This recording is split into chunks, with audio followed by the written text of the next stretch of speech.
Hello, abusiafo, ayamodeshe efiajimfo ankra biom yeshia. Yetwa yen akwantu yiswa. Yesi. Na aduanan ya yetu asihoyi. Yede echre Anigye ene sania ya brabomu yaniso ni ayewo yimu. Da etoso anangi Mereka trose ma chade oma ehye odonkuran sa woka asempa ekire obi ewo odokwan so a eye mani bia nen oma obi honhom eba ne ho so emra yenyini maati asese nsa bien a odomankoma nyankopon odedom yen no nifa no eye se yede boa ye ho na benkum no so yede aboa obi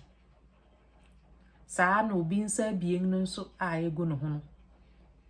ode ba akoboa no ho a na ode ba akọ aboa obi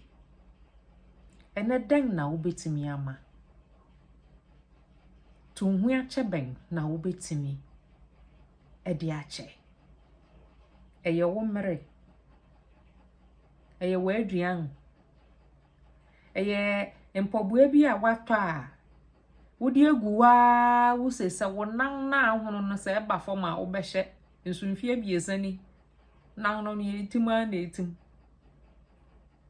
wokọ wo dan mu na wokọ closet mu a ntare ayemu ma nia paper bo achi a wo se wo twe kakra a wo behye enua obosumi duni imfi enumuni twe no kora de se wani ma na wokọ wo de odo wo ye honam ni mi wo de bi aka ho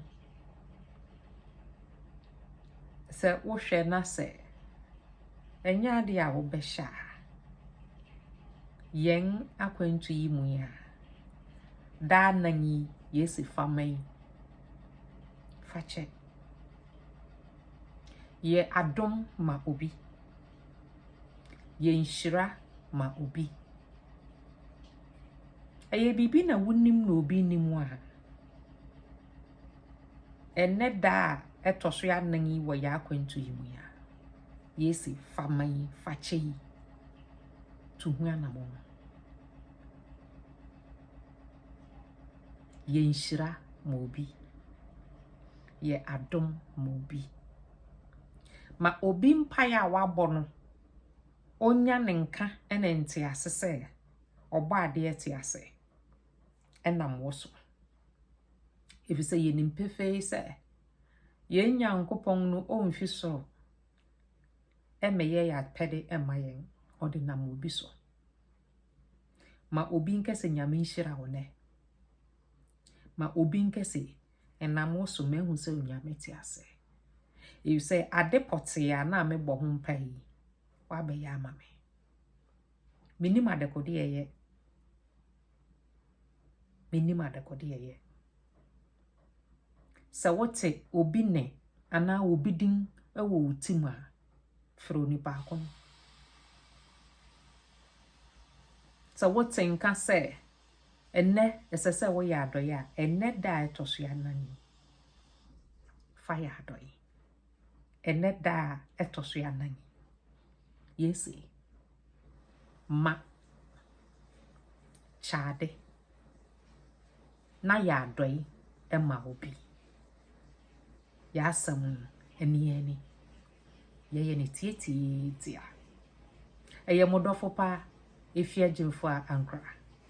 makramo mesange hia mu biem ewo da etoso ya num ye be hia